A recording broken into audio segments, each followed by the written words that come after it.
여러분 안녕하십니까? 민주평화당 당대표 선거 후보 토론회 진행을 맡은 김한광입니다. 다음 달 5일 치러지는 민주평화당 전당대회를 앞두고 6명의 후보가 당권 경쟁에 나섰습니다. 오늘 후보자 토론회에서 민주평화당 쇄신안을 들어보려고 합니다. 당대표에 도전한 각 후보의 정책과 자질을 검증할 수 있는 시간이 되기를 바랍니다. 먼저 후보자들을 좌석 순에 따라 소개하겠습니다. 후보자들의 좌석 배치와 발언 순서는 사전 추첨으로 결정됐음을 알려드립니다. 먼저 유성엽 후보입니다.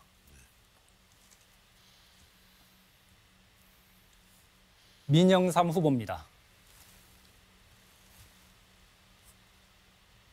허영 후보입니다. 최경환 후보입니다. 이윤석 후보입니다. 마지막으로 정동영 후보입니다. 안녕하십니까. 토론에 앞서 진행 방식을 설명하겠습니다. 이번 토론회는 각 후보자의 기조 발언을 시작으로 지역 현안을 다룬 공통 질문과 후보자 개인이 주도권을 가지고 이끌어가는 주도권 토론으로 진행됩니다. 각 순서마다 후보자별 답변 시간이 정해져 있습니다. 후보자들은 정면에 설치된 모니터를 보면서 정해진 시간 안에 답변해 주기 바랍니다. 공약과 정책을 바탕으로 토론해 주길 기대하며 상호 비방이나 인신공격은 삼가 주시기 바랍니다. 먼저 기조 발언 순서입니다. 기조 발언 시간은 1분입니다. 발언은 사전에 추첨한 순서에 따라 진행하겠습니다.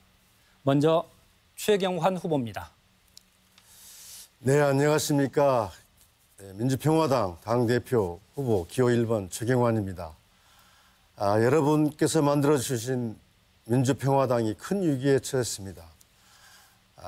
전북 경제 또한 위기에 처해 있습니다.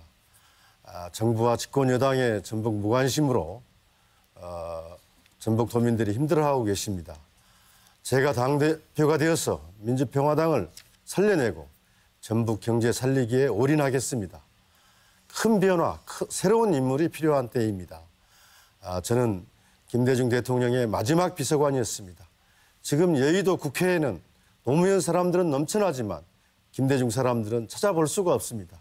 진정한 김대중의 계승자가 되어서 민주평화당의 새로운 얼굴, 또 호남의 새로운 리더가 되겠다는 말씀을 드립니다. 여러분 최경환과 함께 해주십시오. 감사합니다. 네, 이윤석 후보입니다. 예, 안녕하십니까.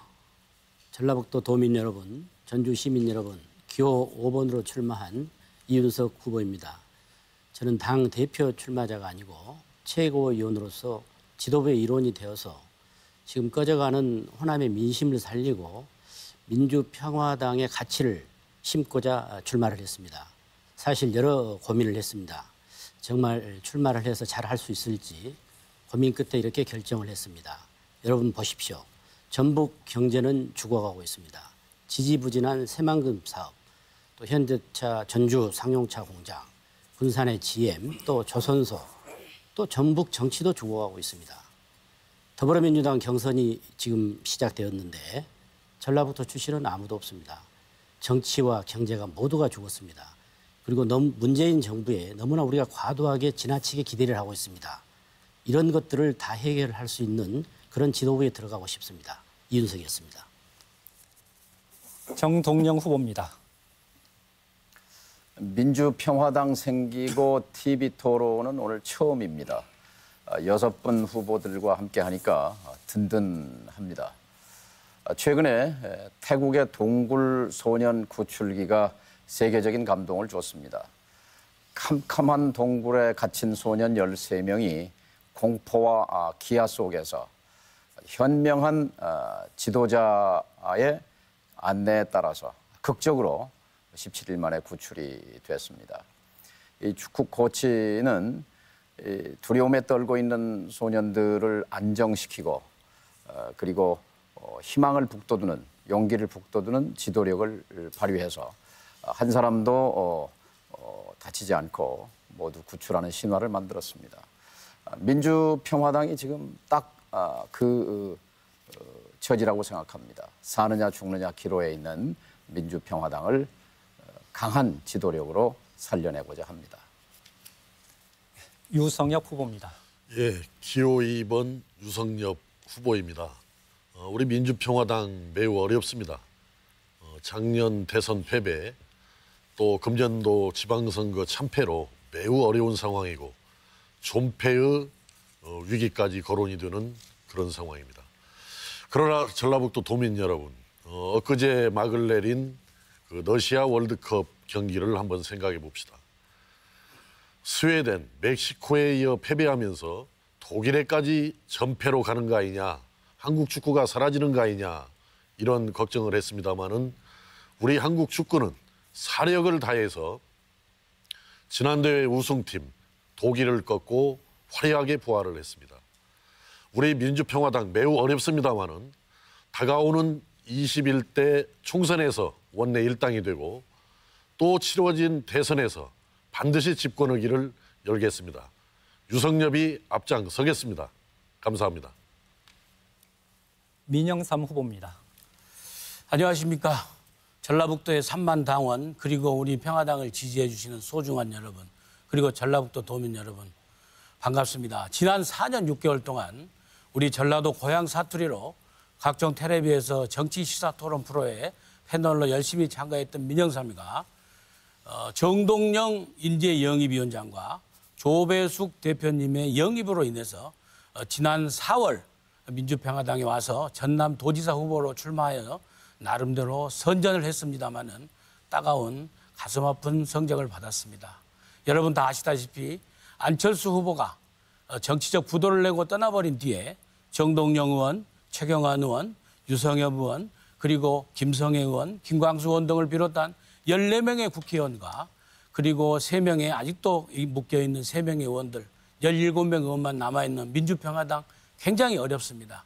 제가 힘을 보태고자 이번에 다시 지도부의 일원으로 이렇게 출마했습니다. 토론 잘하겠습니다. 마지막으로 허영 후보입니다. 예, 안녕하십니까. 민주평화당 당대표 후보 기호 6번 허영입니다. 저는 임실에서 태어나고 전주에서 자란 기호 6번 허영입니다. 정치를 하면서 편안한 길 마다하고 김대중 대통령께서 걸어갔던 고행의 길을 함께 하였습니다. 30년 전 평민당에 입당하여 지금은 민주평화당 인천시당 위원장으로 있습니다. 깨끗한 마음으로 성공한 기업인의 정신으로 우리 민주평화당을 이끌고자 합니다. 6명의 후보 중에 저 허영만이 유일한 수도권 후보입니다. 전북 경제를 살리는 데 기여하겠습니다.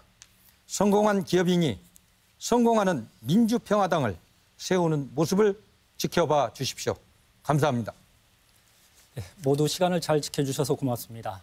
다음은 공약 발표 시간입니다. 본 토론회에 앞서 후보자들께서는 민주평화당의 3대 공약을 제시했습니다. 후보자들은 주요 공약을 발표해 주시기 바랍니다. 특히 당 대표가 되면 당을 위해 어떤 일을 최우선적으로 할 것인지 그리고 또 구체적인 해결 방안이 있다면 제시해 주기 바랍니다. 공약 발표 시간은 1분 30초입니다. 먼저 유성엽 후보부터 시작합니다. 예. 먼저 첫 번째로 경제정당을 지향해서 대안세력, 대안정당으로 자리매김할 것입니다. 그래서 다가오는 2020년 21대 총선에서 원내 일당, 이어지는 대선에서 반드시 집권의 길을 열겠습니다. 지금 경제가 대단히 어렵습니다. 문재인 정권이 경제는 빵점이다 라는 소리가 들려오고 이는 민주당의 지지세 하락으로 돌아서기도 했습니다. 그 자료를 통해서 보시면은 김대중 정부 5년 동안에 5.32%를 기록했습니다. 노무현 정부에서는 4.48%를 기록했습니다. 이것이 뚝 떨어져서 이명박 정부 들어와서 3.2%로 박근혜 정부 4년간에는 2.97%로 떨어졌습니다. 저는 제가 당대표가 되면은 당대표가 경제회생 발전 상설특위를 특위위원장을 겸임을 해서 왜 김대중 노무현 정부에서 이명박 박근혜 정부로 경제성장률이 뚝 떨어졌는지 경제정책 실패의 원인을 분명하게 규명을 할 것입니다. 또 아울러서 현재 문재인 정부가 들어서서 추진하고 있는 잘못된 소득주도 성장 정책 등의 그런 허구와 한계를 밝혀내서 반드시 경제를 살려내는 그런 대한정당을 만들어서 우리가 수권 정당의 기틀을 다지겠습니다. 이어서 민영삼 후보입니다. 예, 제가 당 지도부의 일원이 되면 주요 공약으로 저는 크게 세 가지를 말씀드렸습니다.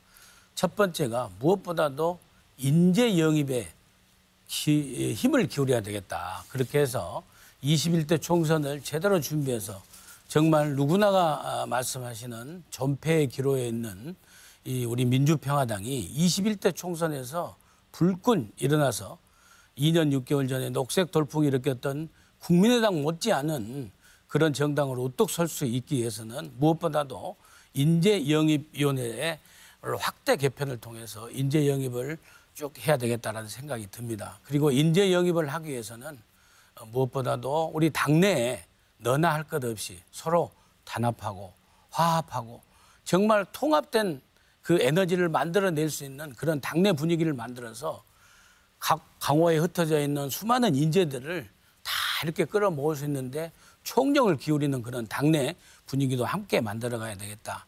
그리고 말씀드린 대로 21대 총선을 준비하기 위해서는 준비기획위원회도 구성하고 지금 현재로서는 이제 또 세 번째로는 당의 정책위가 있긴 하지만은 따로 외부 인사들을 대폭 영입해서 정책 개발 기획단을 통해서 정말 무너져 내린 이 서민 경제, 민생 경제를 살릴 수 있는 경제정책 개발 정당으로서 여러분들의 평가를 받는데 혼신의 힘을 기울일 생각입니다.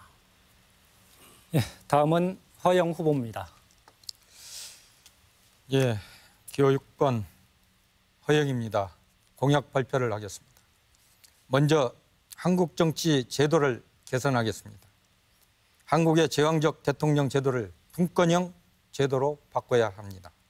현재 한국의 정치 제도는 1987년 체제를 유지하고 있어서 대통령의 권한이 비대하여 대통령 임기 후에는 불행한 일이 벌어지고 있습니다. 두 번째는 투표 민심이 왜곡되는 현재의 선거 제도를 연동형 비례대표 제도로 바꾸겠습니다. 다음은 민생 돌보미 정당을 만들겠습니다. 당에 민생 돌보미 위원회를 설치하여 민생 문제에 올인하겠습니다. 중소기업, 영세 자영업자, 소상공인 여러 어려운 현실을 해결해 나가겠습니다. 제4금권에서 대출받은 중소기업, 영세 자영업자, 소상공인 대출은 3천만 원까지 제1금융권에서 대출로 전환할 수 있도록 당국과 협의하겠습니다. 대형 유통업체 임대료, 수수료 상한제를 추진하여 소상공인의 영세 자영업자의 부담을 줄이도록 하겠습니다. 여기까지 듣도록 하겠습니다. 다음은 최경환 후보입니다. 예, 저는 당 관련 공약과 전북 지역 현안들을 몇 가지 약속드리겠습니다. 첫째, 당을 총선 체제로 전환해서 한 100명 정도의 새로운 인물들, 젊고 유능한 또 지역에 뿌리를 박은 인물들을 발굴해서 총선에 대비하도록 하겠습니다. 특히 저희들 당의 민주평화연구원이라고 하는 정책연구소가 있는데 호남 분원을 설치하도록 하겠습니다. 또 하나 우리 당에는 원로 중진들이 많이 있습니다. 이분들의 지혜와 경륜을 모으기 위해서 원로 중진 모임을 당의 주요 기구로 만들겠습니다. 전북 도민들께 약속드리겠습니다. 아까 말씀드린 대로 전북 경제 살리기에 올인하겠습니다. 새만금 문제, 지난 국토위에 소속돼서 같이 일했습니다마는 국제공항, 신항만을 포함한 새만금 문제가 속도감 있게 진행되도록 추진해 나가겠습니다. 작년에서 작년 6조 5천억 원이 전북 국비 예산이 확보가 됐는데 올해에도 충분히 확보하도록 하겠습니다. 그리고 전북권 3대 현안 입법, 한국탄소산업진흥원 설립법, 국민연금공단 연기금 전문대학원 설립법, 잼버리 특별법 이것을 반드시 통과시키도록 노력하겠습니다. 제가 당대표가 되면 우선적으로 전북 산업대책 타스크포스를 당내에 설치해서 전북 경제를 챙기는 데 앞장서겠습니다. 예. 이어서 이윤석 후보입니다. 예, 우선 민주평화당의 호남의 지지와 신뢰를 회복하겠습니다. 저는 이번 6.13 선거에서 당사자로서 보궐선거에 출마를 했었습니다. 참으로 안타까웠습니다. 우선 문재인 정부가 대북 문제에 대해서 지금 잘 이끌어가고 있기 때문에 이런 부분에 있어서는 적극적으로 협력하고 또 저희들이 협조를 해야 될 것입니다. 그러나 지금 경제 문제는 너무나 어려워지고 있습니다.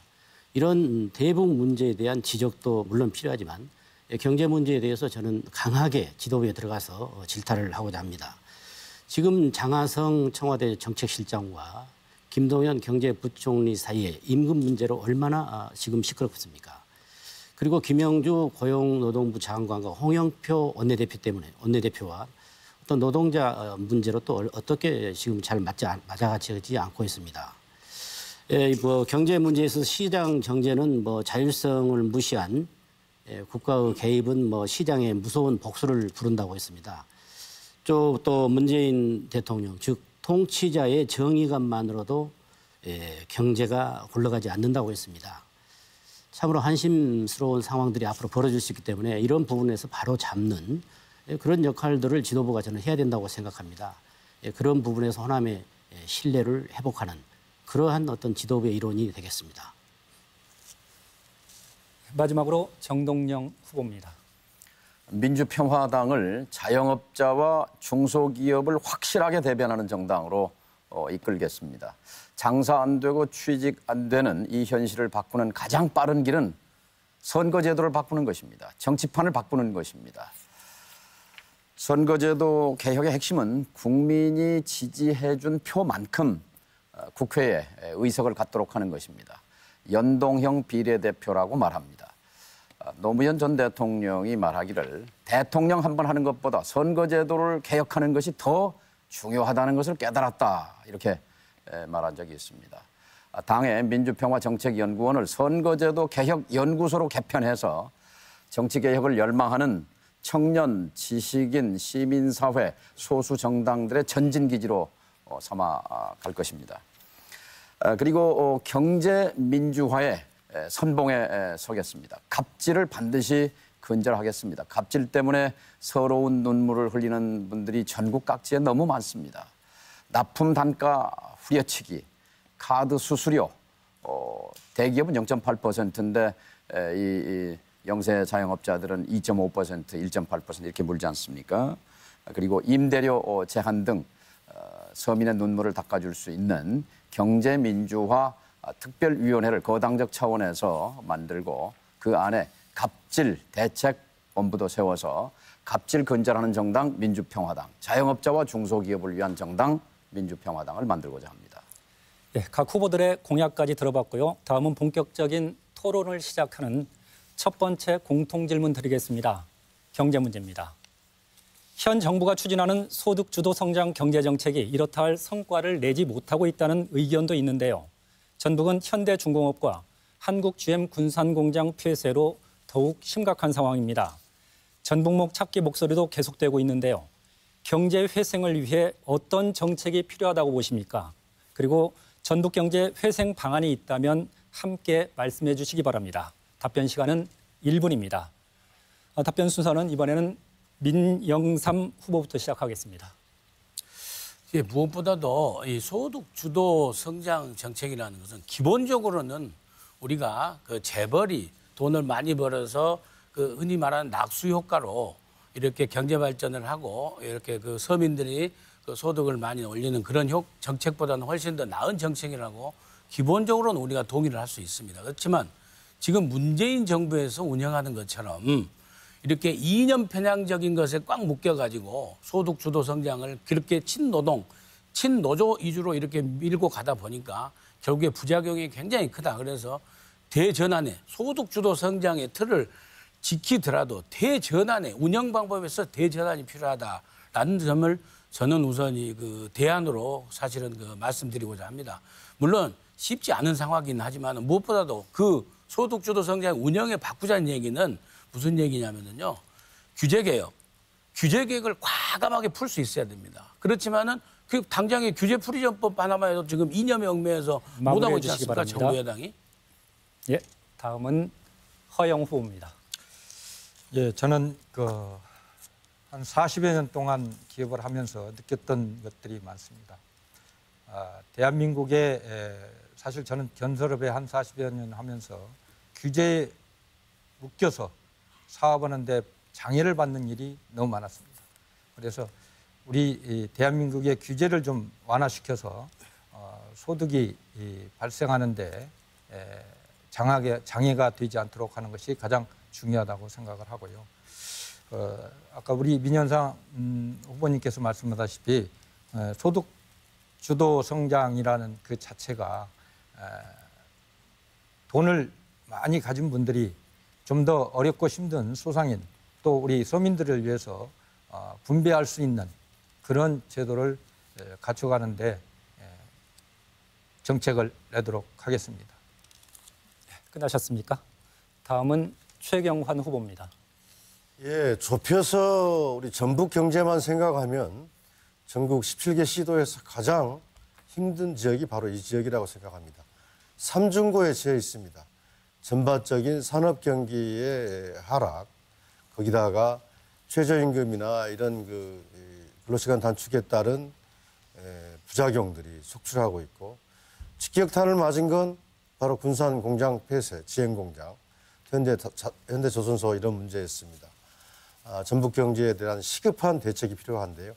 좀 접근 방식을 달리해야겠습니다. 지금 전북에서 우리 민주평화당은 5명의 의원을 가진 여당이라고 할 수 있습니다. 그래서 전북 경제 살리는데 여당, 야당이 있을 수 없다고 생각합니다.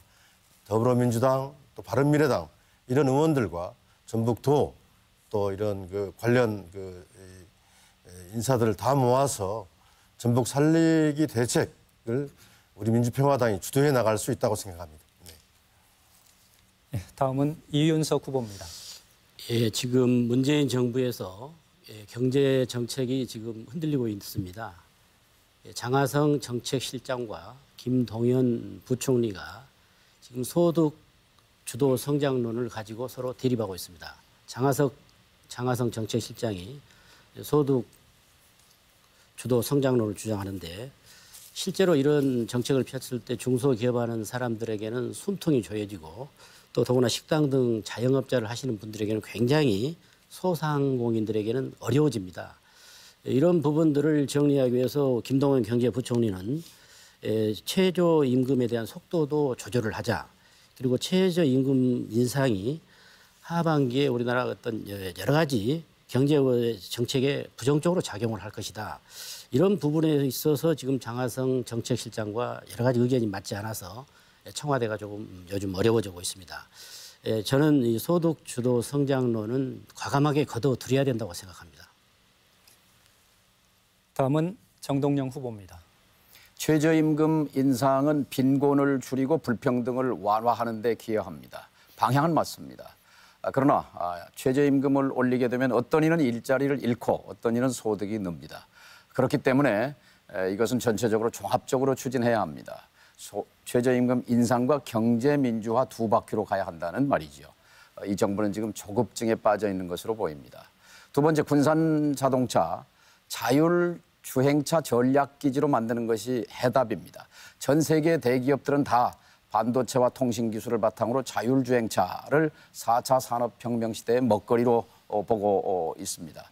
삼성, SK 모두 전장사업본부의 인재들을 모아들이고 있는데 지금 쉬고 있는, 문 닫아 있는 군산 GM 자동차 공장을 자율주행차의 거점으로 만들 수 있다고 확신합니다. 정권의 의지가 중요한데 정권이 애정과 의지가 없습니다. 그래서 민주평화당이 필요하고 민주평화당의 힘이 필요한 이유라고 생각합니다. 네, 마지막으로 유성엽 후보입니다. 먼저 경제를 살리기 위해서는 문재인 정부에서 경제를 살리기 위해서는 이명박 박근혜 정부가 실패한 경제정책 실패의 원인을 규명하고 거기에 처방을 해서 정책을 바로잡는 것이 시급하다 이렇게 말씀을 드리고 지금 문재인 정부의 소득주도 성장 정책은 짝퉁 소득주도 성장 정책입니다. 소득주도 성장 정책의 본질은 감세를 해서 국민의 가처분 소득을 높여서 소비를 늘리고 경제를 활성화하자는 것인데 오히려 국민들에게 세금 폭탄을 남기려 하면서 이 소득주도 성장 정책을 외치는 것은 짝퉁이다 이렇게 말씀을 드립니다. 바로잡아야 합니다. 전북 경제 문제를 말씀드리면은 군산공장 현대조선소가 폐쇄가 되고 또 한국GM 군산공장이 폐쇄됐음에도 불구하고 지난 지방선거에서 정부 여당을 심판하지 않은 우리 전북 도민들의 책임도 있다라고 생각합니다. 선거를 잘해서 정부 여당이 우리 전북에 더욱 관심을 가질 수 있도록 심판을 해야 한다 이렇게 생각을 합니다. 예, 첫 번째 공통질문 토론까지 진행했습니다. 여러분께서는 지금 민주평화당 중앙선거관리위원회에서 주관하는 민주평화당 당대표 선거 후보 토론회를 보고 계십니다.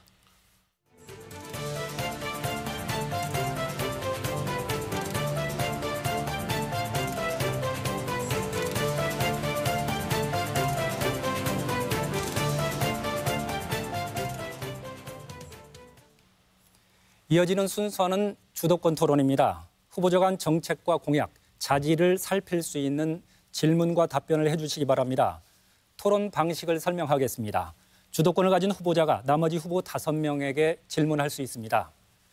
상대 후보를 먼저 지목한 뒤 질문해 주시면 됩니다. 단 한 후보에게만 질문해서는 안 되고 반드시 4명 이상의 후보에게 질문해 주시기 바랍니다.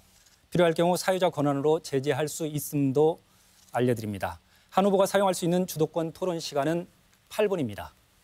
그럼 순서에 따라서 정동영 후보에게 8분의 시간을 드리겠습니다. 네, 당의 6분 후보들과 함께 하니까 든든합니다. 인재가 많아서 자랑스럽습니다. 행정 전문가이면서 동시에 뚝심과 소신이 있는 정치가 우리 유성엽 후보, TV 정치 평론가로 유명해진 또 전남도지사 후보 출신인 우리 민영삼 후보, 또 전라북도 출신으로 자수성가한 기업가이면서 호남향후 회장인 우리 허영 후보, DJ의 마지막 비서관이자 DJ의 평화 철학을 계승하고 있는 우리 최경환 후보, 또 동교동의 막내이고 권노갑 고문의 비서이면서 친화력에 뛰어난 이윤석 후보, 참 인재가 많은 정당이라고 생각합니다. 4 후보에게 짤막짤막하게 묻겠습니다. 먼저 유성엽 2분씩 이렇게 해야 되니까 1분 정도씩 답변해 주시면 좋겠어요. 최저임금 문제 어떻게 하면 을끼리의 갈등을 풀 수 있다고 생각하십니까? 그동안 유성엽 후보는 경제 공부를 많이 하신 입장인데 그 대안을 좀 얘기해 주시면 좋겠어요. 기본적으로 이제 최저임금 문제는 이제 헌법에 근거가 있고 또 전노동 그 저임금 노동자들을 우리가 옹호하고 이렇게 잘 지켜줘야 되기 때문에 이제 반드시 필요한 제도라고 봅니다만은 그러나 최저임금도 임금이기 때문에 그 나라 노동의 생산성을 기본적으로 반영하는 범위 내에서 이 최저임금 제도가 운영될 필요가 있겠다. 그래서 이제 가장 많이 나오는 이야기가 이제 속도 조절론입니다. 기본적으로 생산성을 좀 높여가면서 거기에 맞추어서 차근차근 최저임금을 올려가야 한다는 부분이 있고 또 하나는 현재 최저임금 산입 범위에 그런 논란이 많이 있지 않습니까? 예를 들어서 상여금을 넣을 것이냐 말 것이냐 또 주휴수당을 넣을 것이냐 말 것이냐 이런 문제들이 있기 때문에 기본적으로 최저임금을 올리자라는 것은 저도 동의합니다마는 그 속도를 조절해야 되고 산입 범위를 합리적으로 결정할 필요가 있겠다 이렇게 생각을 합니다. 다음 후보에게 질문하겠습니다. 민영삼 후보는 민주평화당이 선거제도 개혁에 당의 명운을 걸어야 한다. 저는 그렇게 생각합니다. 또 정치학을 또 전공한 후보이기 때문에 민영삼 후보의 선거제도 개혁에 대한 소신은 어떤 겁니까? 저도 그 민심 그대로 제도라고 얘기하는 거기에 대해서 전적으로 동의를 하고 그 방향으로 가야 된다라는 생각을 하고 있습니다. 그래서 근데 실질적으로 현재 이제 그 국회 내에서의 정당 분포도라든지 또 그 더불어민주 여당과 또 제1야당인 자유한국당의 입장이 정치적 이해관계가 있어가지고 이걸 이렇게 하는데 제 생각으로는 우리 민주평화당이 좀 더 그 선도적으로 주도적으로 그 여당과 제1야당 사이에서 좀 더 잘 설득을 해가지고 실질적으로 민심이 그대로 반영될 수 있는 그런 것을 정의당과 잘 그 연대를 함께해서 가는 방향이 현실적으로 가장 정답이 아닌가. 우선 저는 그렇게 생각을 합니다. 네. 세 번째 질문 우리 최경환 후보께 드리겠습니다. 지금 이제 6.12 북미 정상회담 이후에 비핵화에 대한 해법 논의가 이제 좀 느슨해졌습니다. 우리 정부가 좀 더 적극적으로 그러니까 오리가 물에 편안하게 떠 있는 것 같지만 발을 부지런히 놀리듯이 우리 정부의 역할이 필요한데 제가 당대표가 되면은 이 정부에 대해서 개성공단의 방북을 허용해라. 그리고 방북 신청을 해서 개성공단 기업 대표들과 함께 개성을 방문하고자 합니다. 이 개성공단 재개 문제에 대해서 우리 최경환 후보는 어떤 생각을 갖고 계십니까? 예, 전적으로 우리 정동영 후보님께서 말씀하신 부분에 동의합니다. 지금 북미 간의 대화가 좀 지체되면서 특히 종전선언을 둘러싼 이 대화들이 지체되면서 회의감도 많이 나타나고 있는데 이번에 역사 대전환은 꼭 성공을 해야 됩니다. 그렇지만 우리가 비핵화 목표는 분명히 하되 금강산 관광이나 개성공단, 특히 개성공단은 제재의 틀 안에 있긴 하지만 빨리 북미 간 또 한미 간 남북 간 협의를 통해서 개성공단은 재개돼야 된다 이렇게 생각하고 있습니다. 네. 우리 허영 후보 전북 출신이신데 이제 가슴이 아프다 이런 말씀을 했습니다만 새만금의 우리 전북도민들은 희망 고문을 당하고 있어요. 언젠간 여기서 돈이 나올 줄 알았는데 아직까지 일자리도 돈도 거기서 나오지 않거든요. 어떻게 하면 새만금에서 뭔가 전북의 희망을 우리가 찾을 수 있겠습니까? 예, 참 제가 새만금만 생각하면 정말 가슴이 아픕니다. 고향에 내려와서 새만금을 보면 왜 여태까지 이렇게 정체되고 있는가. 저 치즈의 고향 전북 임실 성순면 태평리 664번지에서 태어나 인천에 올라가서 사업을 하고 호남양우의 회장을 지키면서 우리 전라북도가 잘 사는 것이 제 필수 조건이라고 생각을 하고 있습니다. 전라북도가 잘 살려면 새만금이 발전해야 할 것입니다. 그러나 새만금은 발전시킬 동력을 기회를 놓쳤습니다.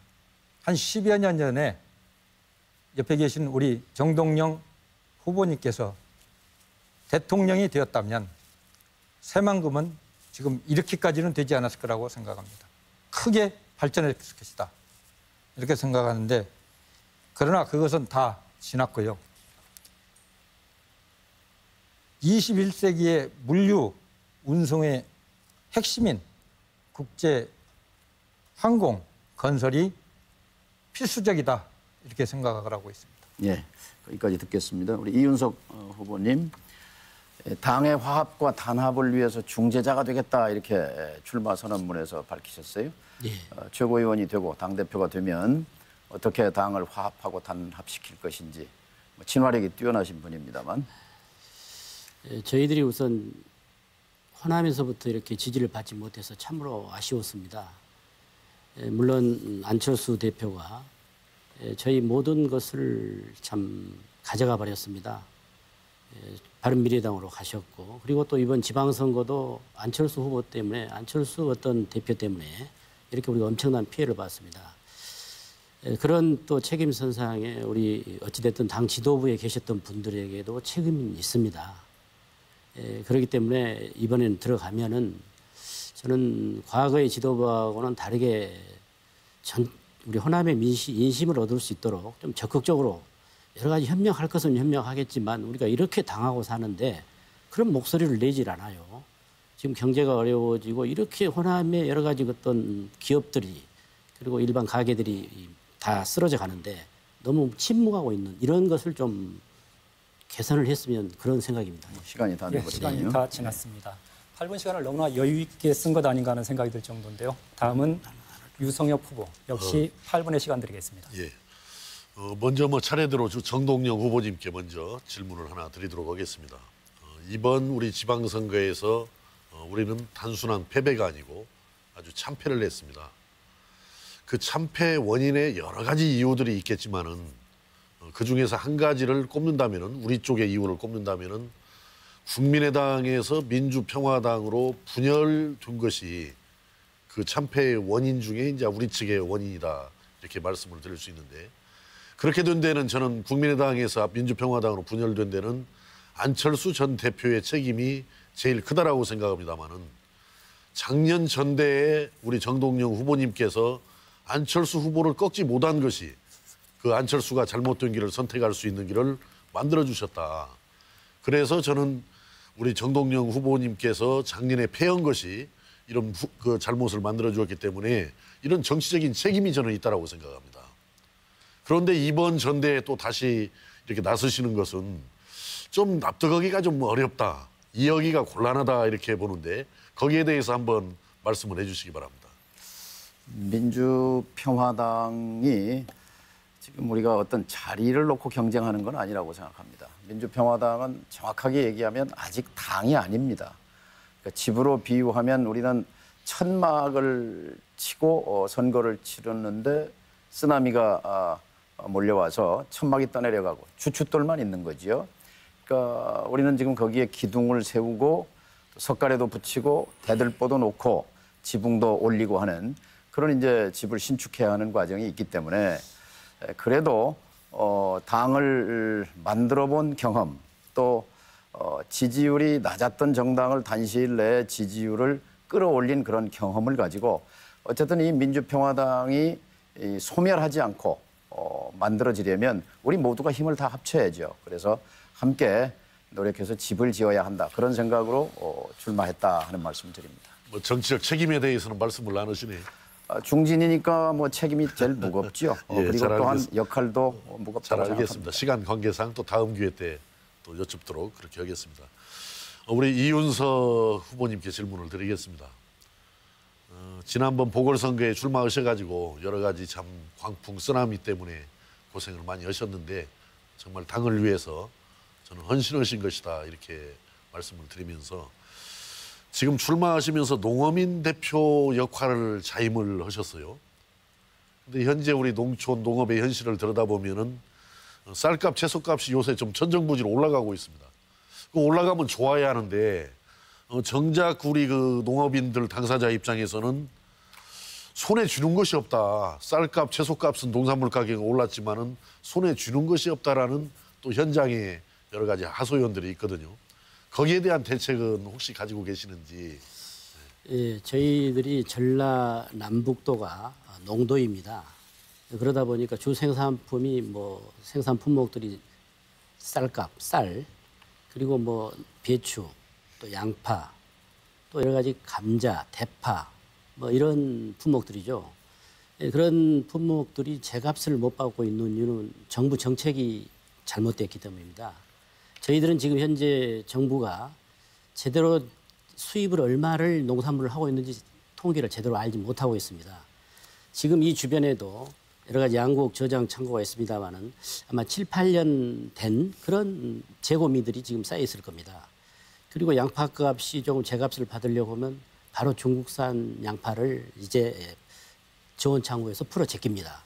정부의 정책이 그런 정책이 잘못됐기 때문에 제값을 받지 못하고 있다고 저는 생각합니다. 아무래도 그런 정책을 바꿔야 됩니다. 유통의 문제까지도 예, 손을 예. 봐야 되겠죠. 예. 다음은 우리 최경환 후보님께 질문을 드리겠습니다. 우리 최경환 후보님 보시니까 이제 새로운 얼굴로 새로운 간판으로 우리 민주평화당의 지도부가 짜져야 한다라는 것을 아주 강조하시고 주장하시는데 저도 그 점에 대해서는 전적으로 동의를 합니다. 물론 이제 새로운 인물이 당의 간판이 되는 것은 굉장히 저도 중요하다고 생각하거든요. 왜냐하면은 그래도 국민의 관심과 어떤 주목을 받기 위해서는 많이 알려진 사람보다는 그래도 새로운 사람이 등장을 했을 때 1차적인 어떤 홍보의 효과도 거둘 수 있기 때문에 새로운 인물이 하는 것이 좋겠다 그러는데 그래도 너무 새로운 인물로만 가면은 조금 문제가 있지 않을까요? 차라리 그래도 한 3선 정도 한 새로운 인물이 저는 더 좀 좋겠다 이런 생각인데 3선은 저 새로운 인물 유성엽보다는 그래도 나 최경환이가 더 새로운 인물이다. 내가 더 돼야 된다라는 그 이유를 한번 설명을 해 주시면 좋겠습니다. 여기 계신 정동영 후보님께서 저한테 항상 삼선 같은 초선이다 이렇게 말씀을 해오셨어요. 그래서 초선이지만 청와대에서부터 또 김대중 대통령을 동교동에서 보좌하면서 많은 정치권과 충분한 네트워크를 가지고 있다고 생각합니다. 그래서 국회 경험은 짧지만 정치적인 그 경험들은 두루 좀 했다고 생각하고요. 그런 점에서 또 초선이라고 안 된다, 초선은 그렇다 이렇게 이야기해버리면 언제 변화를 하실 겁니다. 언제 변화를 할 수 있겠습니까? 그리고 다선 중진들 아까 말씀하는 대로 이야기하면은 지금의 상황에 대해서 자유롭지 못하지 않습니까? 네, 그래서 저는 이번 선거가 중진과 초선의 대결 절대 동의할 수 없습니다. 화합과 단결의 전당대회가 돼서 스스로 각자 역할을 찾는 그런 점에서 당원들의 심판을 받는 그런 전당대회가 되었으면 좋겠습니다. 예. 마지막으로 우리 민영삼 후보님께 질문을 드리고 혹시 시간이 나면은 우리 허영 후보님께도 질문을 드리도록 그렇게 하겠습니다. 우리 민영삼 후보님도 이번에 당에 차출이 되셔가지고 영입이 되셔가지고 그 참 척박한 그런 선거 환경에서 선거를 치르느냐고 참으로 고생이 많으셨다라는 말씀을 드리고 또 고생해 주신 점에 대해서도 감사하게 이렇게 생각을 합니다. 이번 선거가 완전히 그 광풍 쓰나미가 불어왔기 때문에 굉장히 어려웠죠. 어려웠는데 제 지역구 그 정읍 고창도 사실은 참패를 면치 못했습니다. 그러나 정말 행운스럽게도 다행스럽게도 고창 군수를 저희들이 승리를 해서 참 값진 승리를 했는데 고창 군수의 승리는 우리 민주평화당 5군데의 승리 중에서도 가장 값진 승리라고 생각합니다. 왜 그러냐면은 재선에 도전하는 현역 민주당 군수를 꺾고 우리 민주평화당 후보가 당선이 됐기 때문에 그런 결과가 높게 평가를 해야 된다 이렇게 생각하는데 거기에 대해서 이번 전반적인 선거 판세와 함께 고창 군수 승리에 대해서는 어떤 평가를 하시는지 한번 말씀을 해주시기 바랍니다. 유석엽 후보께서 말씀하신 대로 그 높이 평가받아야 될 그런 선거다. 그리고 저는 제가 그 전라남 도지사 선거를 치르면서 우리 민주평화당 내에서 좀 더 협조적으로 이 전남도지사 후보 민영삼을 했으면은 훨씬 더 높은 지지율이 나왔을 것, 득표율이 나왔을 거라는 아쉬움을 갖는데 정읍, 고창, 유성엽 의원 지역에서는 정말 유성엽 의원께서 열심히 하셔가지고 그런 좋은 결과가 나왔다고 생각을 합니다. 예. 여기까지 감사합니다. 듣도록 하겠습니다. 분위기가 조금 달아올랐다는 생각인데요. 이어서 민영삼 후보 역시 8분의 시간 드리겠습니다. 예, 너무 그냥 기계적으로 묻고 답변하고 가는 것 같아서 좀 그 열기가 없는 것 같은데요. 제가 좀 까놓고 솔직히 먼저 질문을 유성엽 우리 후보님께 먼저 한번 해보고 싶습니다. 제가 이 등록을 하고 선거운동을 이렇게 돌아다니다 보니까 저 깜짝 놀랐어요. 분명히 저한테는 한 표 주실 줄 알았던 그런 그 위원장, 현역 의원께서 형님 이번에는 유성엽 후보하고 또 어떤 후보하고 딱 하기로 했기 때문에 형님을 도저히 제가 도와드릴 수 없습니다. 이런 얘기를 저한테 하더라고요. 그래서 이놈 선거가 어느새 짝짓기가 되고 줄 세우기가 되고 이래가지고 무슨 공명선거고 무슨 새로운 정치고 이렇게 하느냐. 여태껏 우리가 척결하자고 그러고 혁파하자고 그러고 혁신하자고 했던 구태정치, 줄세우기 정치 이런 게 암암리에 다 이렇게 돼가지고 있는 게 아닌가라는 생각이 들면서 저 깜짝 놀랐는데 그래서 특히 전라북도 지역에서는 어찌됐건 간에 천정배, 정동영, 천정배 하면은 개혁의 아이콘 아닙니까? 우리 민주평화당뿐만 아니라 대한민국 정당에서 현대 정당에서 그 두 분만큼 이 개혁을 앞세워서 열심히 한 사람이 어디 있습니까? 이를테면. 그런데 전라북도에서도 이상하게 전라남도에서도 이상하게 특정 후보를 배제하는 짝짓기가 이렇게 돼 있는데 유성엽 후보님은 그러시진 않으셨죠? 어떻게 생각하십니까?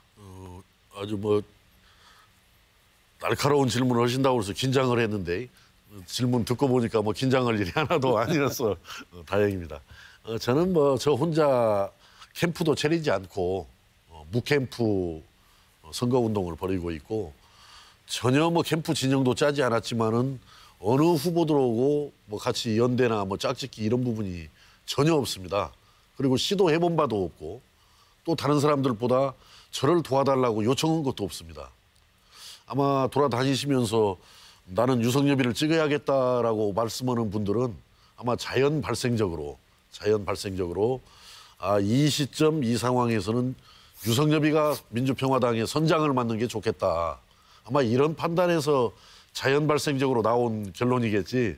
제가 아직 누구한테 가서 적극적으로 저를 좀 도와주기 위해서 예, 알겠습니다. 지켜보겠습니다. 같이 짝을 지자 이런 적도 없습니다. 예, 아무튼 그런 얘기들이 좀 더 선거가 진행되는 과정에서 없어지기를 정말 저는 소원합니다. 우리 정동영 후보님께 여쭤보겠습니다. 여러 가지 뭐 얘기들도 많이 있고 하는데 정동영 후보님의 그 출마 선언이라든지 또 정책 발표 이런 것에 대해서 제가 또 본받을 점도 많이 있다고 생각을 합니다. 그런데 그 말씀하신 중에 지금 우리 민주평화당에 강력한 리더십이 필요하다라는 말씀을 여러 번 하시더라고요.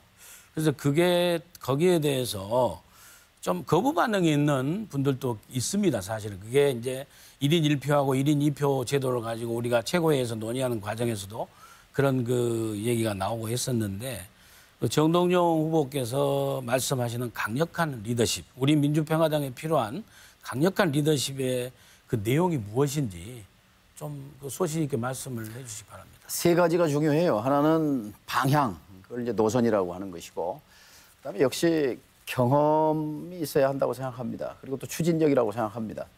아까 경험 얘기는 제가 당을 만들어 본 경험이 있다 이런 말씀을 드렸고, 추진력과 관련해서는 사실 개성공단 만든 사람이 누구냐 그러면 다 정동영이라고 대답합니다. 그런데 제가 통일부 장관 할 때 미국이 개성공단 설립에 반대했어요.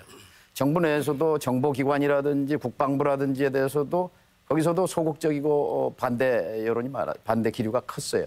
근데 정부를 설득하고 미국을 설득하고 국내에 만든 게 아니라 이북 땅에 나가서 공단을 만드는 거 쉬운 일은 아닙니다. 정동영이었기 때문에 만들었다 저는 저렇게 생각합니다. 세 번째, 이 노선과 방향인데요. 민주평화당은 자영업자 중소기업을 위한 정당이어야 합니다. 이게 노선입니다. 왜냐하면 이분들의 목소리가 잘 들리지 않거든요. 거대한 집단이긴 한데 국회에 의석이 없어요. 그래서 선거제도를 바꿔야 된다는 거고, 우리 사회에 100명의 일자리가 있다고 그러면 10개는 괜찮습니다. 공무원이라든지 공기업이라든지 대기업. 그런데 이 90개의 일자리는 중소기업에 60개가 있고 비정규직 노동자라든지 자영업에 30개가 있어요. 그렇기 때문에 민주평화당이 확고한 노선을 가지고 자영업자와 중소기업자들의 이 애로사항, 납품 단가 후려치기, 또 임대료 문제, 본사의 갑질 횡포 이런 걸 근절하는 실천적 노력을 보이면 민주평화당의 지지율은 올라가게 된다. 그런 확신을 갖고 있습니다. 예, 잘 들었습니다. 우리 최경환 후보께 좀 여쭙고 싶은데요. 후보님, 저하고도 오래전부터 알고 상당히 개인적으로도 좋고 또 이번에 정말 그 새 인물로 지도부를 구성해서 이렇게 하시는 데 대해서 저도 전적으로 동의를 합니다. 그런데 지금 의정활동을 하고 계시는데 저는 요즘에 청와대를 보면서요.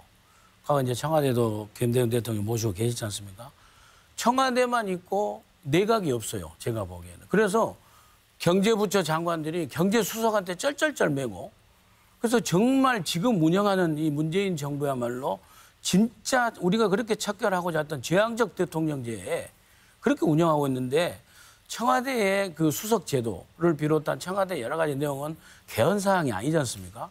그리고 법률적 그 어떤 그 접근을 통해서라도 얼마든지 개선할 수 있다고 보는데, 우리 최경환 의원께서는 어떻게 생각하시는지 지금의 청와대 운영, 대통령의 국정 운영 방식에 대해서, 그리고 제가 생각할 적에는 좀 최경환 의원님 정도 되면은 이런 부분에 대해서는 진즉 짚고 나왔어야 되지 않느냐 하는 아쉬움을 갖습니다. 좀 예. 소신 있게 말씀해 주십시오.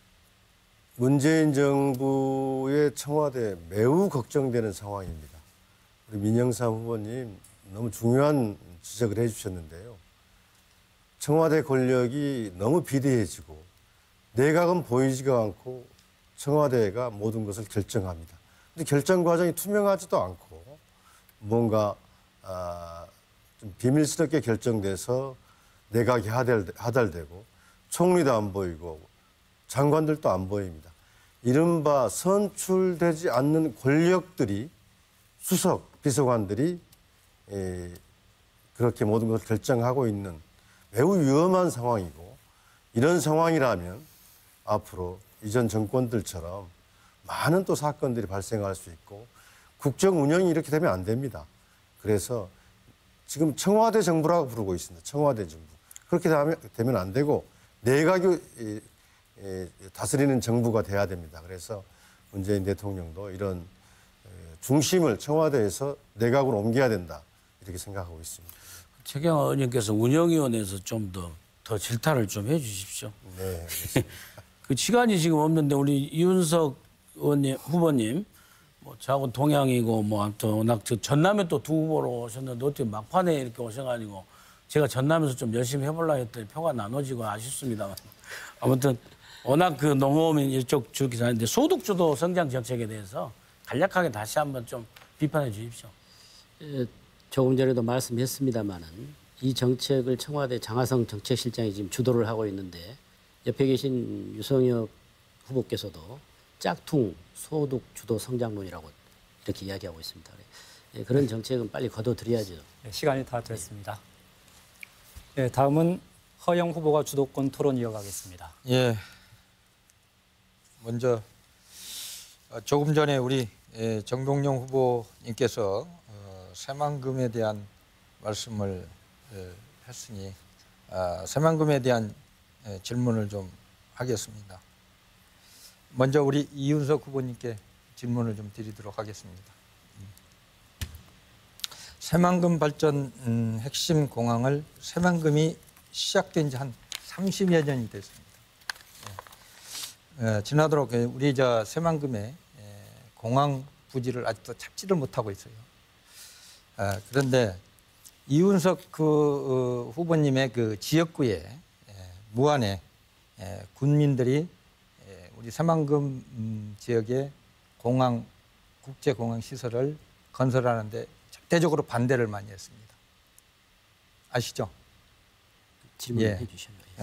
그러면 그 지역구 군민들이 그 반대한 이유를 좀 말씀해 주시고 저 후보님은 또 어떤 생각을 가지고 계십니까?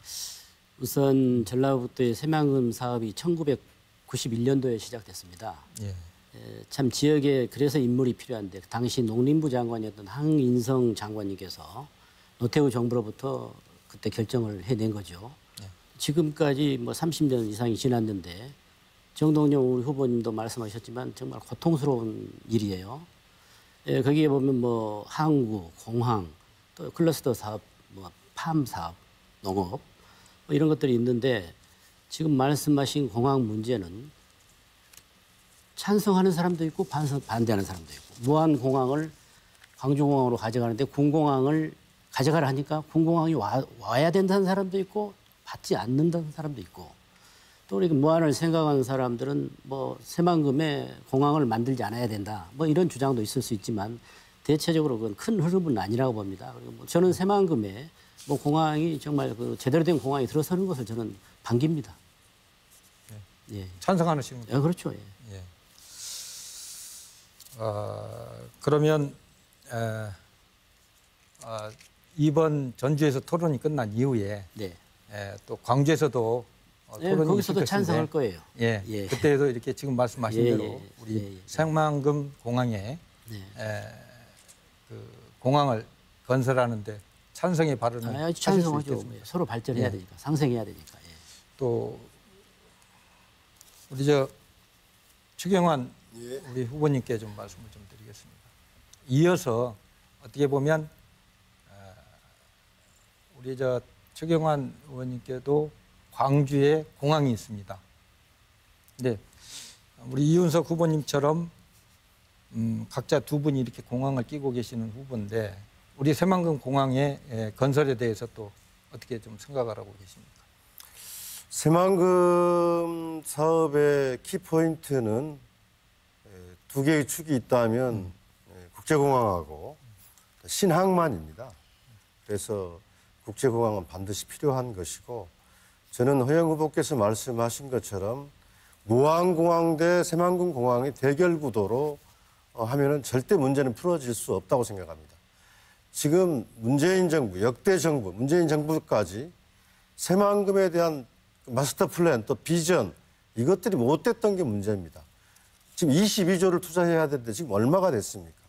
그래서 과감한 비전과 계획을 세워서 거기에 공항이 반드시 들어와야 된다 하는 여론들이 형성될 수 있도록 하는 그런 마스터 비전이 세워지고 예산이 투자되고 하는 것들이 필요하다. 또 지금이 그 적기다. 우리 민주평화당에게 앞장서야 된다고 생각하고 있습니다. 또 우리 유성엽 우리 전라북도의 새만금 공항에 대해서 말씀이신가요? 아니요, 제가 말씀을 드리도록 예, 하겠습니다. 지금 우리 저 이윤석 후보님과 최경환 의원님이 새만금에 대해서 건설하는 것에 대해서 전적으로 찬성을 하는 그런 발언을 하셨습니다. 네. 우리 유성엽 후보님도 어떠한 생각을 가지고 계시는지 뭐 이렇게 좀 그러니까 지금 찾아보니까 새만금 공항에 대해서 어떻게 생각을 하냐 그 말씀이죠. 건설에 대해서 답변 드리겠습니다. 저는 새만금 공항보다는 새만금 신항이 더 중요하다고 생각합니다. 그런데 지금 새만금 신항이 일반 화물선 2만 톤, 컨테이너선 3만 톤으로 이렇게 설계가 돼 있어가지고 저는 적어도 10만 톤 이런 정도 화물선이 들락거릴 수 있을 정도로 새만금 신항의 설계 변경이 시급하다. 그래서 나중에는 크루즈까지도 정박할 수 있는 환경이 만드는 것이 새만금 공항 못지않게 중요하기 때문에 이제 먼저 새만금 신항 문제를 좀 매듭을 좀 앞으로 지었으면 좋겠어요. 그리고 새만금 공항의 문제는 저는 기본적으로 이런 구상입니다. 인천공항에서 새만금으로, 새만금에서 무안공항으로, 무안공항에서 여수공항으로, 여수공항에서 김해공항으로 이어지는 서남해안 L자형 고속철도를 한번 건설하는 것이 필요하다. 그랬을 때 새만금 공항이 예정대로 차질 없이 잘 되면은 좋지만은 만에 하나 어떤 이유로든지 간에 안 되면은 무안공항과 새만금 사이에는 자기부상 고속열차를 건설하면은 아주 좋은 제3의 대안이 될 수도 있다. 이런 생각을 가지고 있습니다. 다시 우리 이윤석 후보님께 잠깐 말씀을 좀 드리겠습니다. 2011년도 3월에 우리 이윤석 의원 시절에 발언록을 보면 무안공항은 애당초 국제공항으로부터 출범했던 정기국제선 전무에 사정이 어렵다. 이렇게 발언을 하셨어요. 군산에도 공항을 하면 무안공항도 지금 활성화가 안 되는데 군산공항까지 설치를 하면 어렵지 않느냐.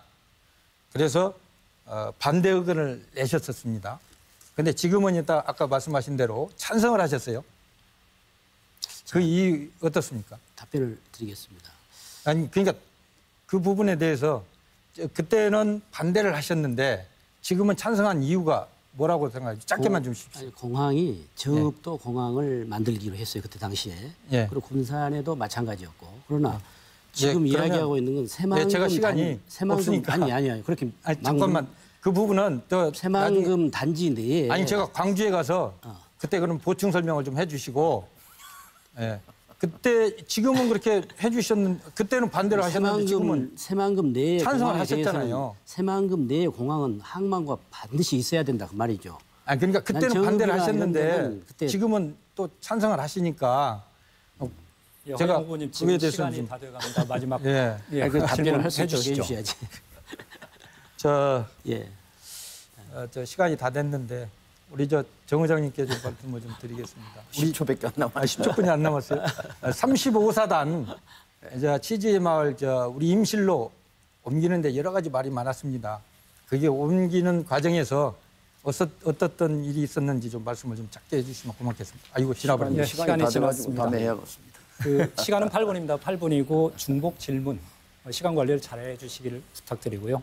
이어서 최경환 후보께 주도권 토론 넘기겠습니다. 예, 먼저 유성엽 후보님께 좀 여쭙겠습니다. 저는 우리 민주평화당 이번 전당대회를 통해서 지도부가 구성된다면 저는 삼각축으로 당이 운영돼야 된다 이렇게 생각하고 있습니다. 첫째는 저와 같은 우리 당에 10명의 신진 초선 의원들이 있습니다. 초선 의원들이 새로운 변화와 혁신을 하는 당 운영을 그렇게 해나가고 그리고 두 번째로는 경험 있는 장병환 원내대표를 비롯한 황주홍 농해수 위원장과 같은 경험 있는 분들이 국회를 운영해 나가고 우리 소수 정당에서는 국회가 아주 중요하지 않습니까? 정책과 예산이 있기 때문에. 그리고 세 번째 축은 우리 당에서 그래도 박지원, 천정배, 정동영 의원 세 분의 지도자들이 있습니다. 특히 정동영, 천정배 의원 두 분은 앞으로 4년 후 2022년에 대권 플랜을 국민 속에서 민주평화당과 함께 가동하는 그런 축으로 이 세 개의 축으로 가동한다면 민주평화당에 대한 관심이 크게 높아질 거라고 생각합니다. 이런 당 운영에 대해서 어떻게 생각하시는지 말씀해 주시기 바랍니다. 저는 뭐 아주 적절한 우리 당이 나아갈 바를 이렇게 제시를 해준 좋은 생각이다. 깊은 아마 본회의에서 나온 그런 좋은 방안이다 이렇게 말씀을 드립니다. 저는 앞에서도 말씀드린 대로 제가 그 당대표가 된다면은 저는 우리 그 당에서 가장 그 중요한 부분이 대안정당, 대안세력으로 자리매김할 수 있을 것이냐 없을 것이냐, 국민들한테 과연 우리가 주목을 받을 수 있을 것이냐, 관심을 끌어낼 수 있을 것이냐, 또 지지를 궁극적으로 끌어낼 수 있을 것이냐, 이것이 중요하기 때문에 어떤 경제회생 발전의 어떤 특별기구, 이걸 잘 구성하는 것이 중요하다고 생각하는데요. 저는 앞에서 이제 공약에서 말씀드린 대로 제가 그냥 그 책임 그 위원장을 겸하겠다 이렇게 말씀을 드렸지만은 그것을 구성하는 과정에서 여러 가지 경륜이 풍부한 중진들도 모시고 또 열정과 어떤 그 의욕이 넘치시는 그런 초선 의원님들도 모시고 또 나아가서는 원외위원장들도 많은 자산들이 원외위원장들에 돼 있다라고 생각합니다. 원외위원장들도 대거 참여를 시켜서 원내와 원외 또 중진과 초선의 그런 조화를 이뤄나가는 그런 당 운영. 그래서 결국은 올라운드 플레이가 돼야 되지 않느냐 이렇게 생각을 합니다. 예, 감사합니다. 그리고 존경하는 정동영 후보님께 관련돼서 하나 여쭙겠습니다. 제가 앞에서 전북경제 살리기 올인하겠다. 그래서 당 대표가 되면 정북 산업대책 타스크포스를 우리 당이 만들겠다 이런 이야기를 했는데요. 우리 당은 전북에 5명의 의원이 있고 전북의 여당이라고 할 수 있습니다. 그래서 저는 지역의 예산 확보 문제나 산업대책 문제는 초당적으로 해야 된다고 생각합니다. 그래서 바른미래당도 있고 더불어민주당, 여당인. 그래서 우리가 산업대책 TF를 만들고 우리 당이 주도를 해가지고 바른미래당과 더불어민주당 그분들과 함께 전북 내 초당적 협력기구, 대책기구를 만들어서 끌고 나갔으면 하는 그런 바람이 있습니다. 거기에 전북도도 참여하고 이렇게 할 수 있다고 생각합니다. 그런 방안에 대해서 말씀해 주셨으면 고맙습니다. 아주 적절한 지적인데요. 노사민정관 5자 협력이 필요해요. 이 군산 GM 자동차 문제만 해도 군산 조선소도 마찬가지고 지금 전북 경제는 사실 뭐 영남하고 뭐 비교할 것이 아니라 이 호남 내에서도 굉장히 약자입니다. 그러니까 광주, 전남, 전북 이 세 지역을 100이라고 할 때 전북 경제가 100분지 16입니다. 그러니까 100분의 84가 광주, 전남이고 100분의 16이 전북이에요. 그러니까 전북, 호남 내에서도 균형이 깨져 있어요. 그래서 이것은 민주평화당이 반드시 바로잡아야 한다 하는 것이고 이 예산은 사실 전라남도 예산이 6조 3천억인데 올해 전라북도 예산이 6조 5천억입니다. 예산은 전라북도가 많아요. 물론 이제 새만금 때문에 그런 겁니다만은 그래서 예산은 얼마 더 가져온다고 이렇게 전북 경제가 살아나는 것은 아니고 이것을 씨앗돈으로 해서 먹거리를 만들어야 하는데 지난 20년 동안 지방자치가 실패한 거예요. 이 미래산업이나 이 먹거리에 대해서 전북의 비전을 못 만들었거든요. 그런 점에서 보면 전라남도의 완도 같은 데 보면은 지금 전국의 시군가 제일 잘 사는 동네가 돼버렸잖아요. 지방자치의 성공 사례입니다. 그래서 노사 민정관이 머리를 맞대고 어떻게 먹고 살 것인가 아주 중요한 제안이라고 생각합니다. 예, 감사합니다. 우리 특히 정치와 관련해서 많은 조예가 깊으신 민영삼 후보님께 좀 당면한 문제를 하나 여쭙겠습니다. 협치 문제는 이제 우리 20대 초기에부터 필요성이 제기됐는데 박근혜 정권은 이걸 협치를 거부하고 이른바 친박 인사들에 의해서 국정을 전횡하다가 탄핵을 받았지 않습니까? 근데 문재인 정권에 들어와서도 협치 하는데 지난 1년간 허송세월을 했습니다. 지금 촛불 이후 사회개혁 입법들은 하나도 된 게 없습니다. 개헌이 됐습니까? 무슨 공수처 검찰 개혁이 됐습니까? 선거제도가 개혁이 됐습니까? 민생 입법들은 전부 한국당의 발목이 잡혀 있습니다. 그래서 우리 평화당이 제안한 과반수 개혁 벨트를 만들자 개혁 입법연대를 필요성을 제기한 적이 있는데요. 저는 좀 3단계 협치론을 주장을 합니다. 1단계는 개혁 입법연대를 통해서 개혁불을 구축하는 것. 2단계는 좀 낮은 단계의 협치 협약을 맺어서 협치에 참여하는 제 정당들이 어떤 협치 거버넌스, 예를 들면요. 경제 문제를 토론하기 위해서는 협치에 타는 정당과 정부가 같이 어떤 협치 체계, 협치 정당 협의기구를 만들어서 어떤 정책을 합의하고 법안을 합의하고 그래서 국회에서 밀어붙이고 이런 2단계. 이제 완전한 3단계에 가서는 개헌을 통해서 어떤 협치 제도를 완성해 나가야겠죠. 그런데 지금 더불어민주당은 전혀 생각이 없는 것 같습니다. 간혹 보면은 민주평화당을 패싱하고 한국당하고 손을 잡으려고 하는 모양새도 나오는데 이걸 어떻게 타개해야 될 건지 민영삼 후보님께서 말씀해 주시면 고맙겠습니다. 제가 보기에는 더불어민주당이 생각이 없는 것이 아니라 문재인 대통령과 친문 핵심 그룹이 생각이 없다고 저는 파악하고 있습니다. 그렇기 때문에 현실적으로 이것은 원내에서 호남 민심을 잘 설득을 해서 제가 생각하기에는 선거제도 개혁으로 그래서 정의당과 함께 우리 민주평화당이 선거제도 개혁에 대해서 완벽하게 사실 의견이 일치하고 있어서 다단계로 가자는 다당제로. 그래서 바른미래당과 함께해서 자유한국당하고도 우리 정의당이랑 함께 한다고 그러면 충분히 할 여지가 있다. 이를테면은. 그래서 선거제도를 개혁하는 데 있어서만큼은 자유한국당을 좀 더 끌어들이는 이런 원내 전략에 좀 적극적인 태도가 필요하다. 저는 그렇게 생각을 합니다. 예, 제가 8분밖에 남지 않아서 다른 후보에게 8초밖에 남지 않아서. 네, 알겠습니다. 죄송합니다. 4명 이상에게 질문을 해달라는 게 규칙입니다. 규칙을 좀 잘 지켜주시길 바랍니다. 마지막으로 이윤석 후보입니다. 예, 저는 정동영 우리 후보님께 여쭙고 싶습니다. 오늘 열차를 타고 오면서 보니까 대구에서 문재인 대통령 지지율이 55%, 부산에서 60, 23%. 근데 호남에서는 지금 83% 정도를 지지를 하고 있어요.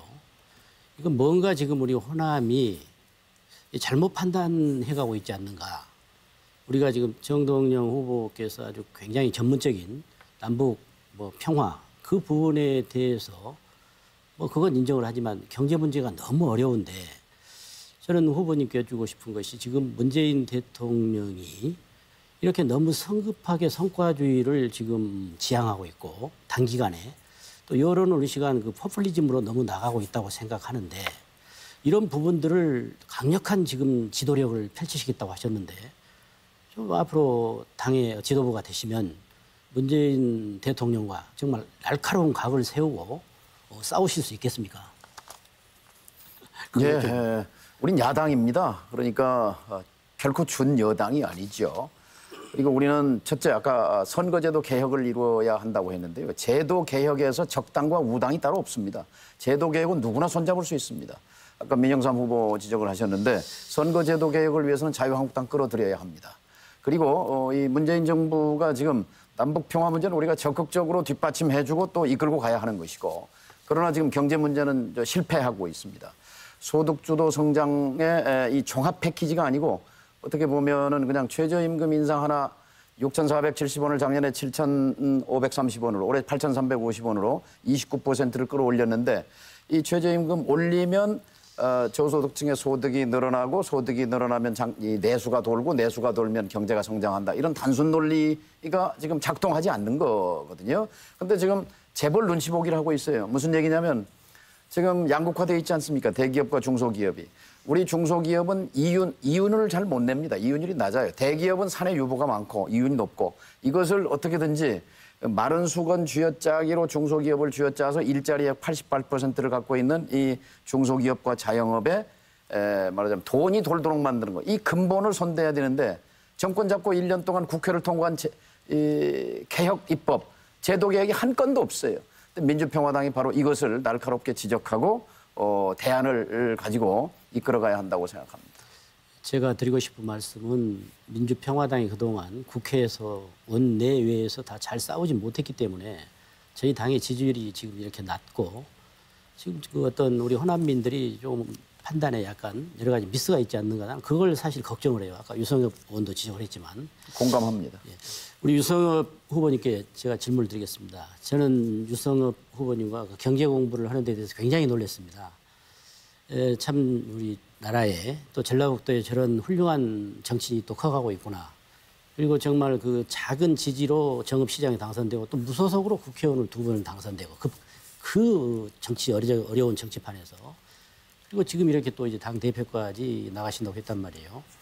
참으로 잘 되기를 바라고 저는 우리나라를 위해서 한번 큰일 한번 해주시기를 저는 기대합니다. 정말로. 저하고 경제 문제를 같이 논의했을 때 지금 소득주도 성장론에 대해서 짝퉁이라고 말씀을 하셨는데 지금 현재 방금 제가 정동영 그 후보님께 말씀드렸던 문재인 대통령이 너무 성급하게 성과주의에 나서고 있지 않는가.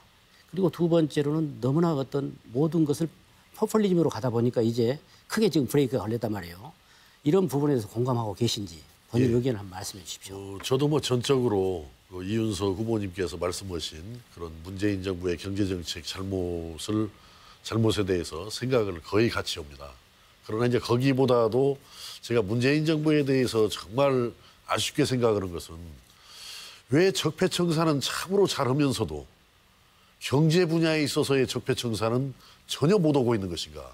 경제 분야에 있어서 적폐청산이라는 게 바로 다름이 아니고 이명박 박근혜 정부가 경제정책을 실패한 거 꼭 뭐 돈 먹고 뭐 감옥 가야 할 일이 아니라 하더라도 이런 정책 실패도 적폐거든요.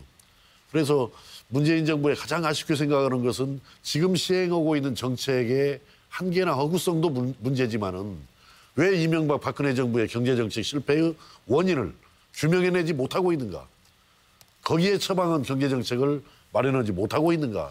여기에 대해서 저는 더 아쉽게 생각하는 것입니다. 저는 지난 지방선거 때 국회의원 보궐선거 때 제가 참으로 염려했던 부분이 문재인 대통령은 잘하려고 한다. 앞으로 계속 노력할 것이다. 그러나 우리 호남이 정신을 바짝 차려야 되는 것은 대한 세력으로 민주평화당을 반드시 좀 살려놔야 된다. 문재인 대통령은 괜찮지만 그 주변에 너무나 위험스러운 인물들이 많이 있다. 그런 주장을 했습니다. 방금 민 후보께서도 협치가 문재인 대통령 때문에 안 된다고 그러는데 저희들이 알기로는 협치나 연정은 문재인 대통령이나 또 정치적인 관록이 있는 분들은 민주평화당 하고자 합니다. 그 주변에 위험한 인물들이 지금 가로막고 있는 것이죠.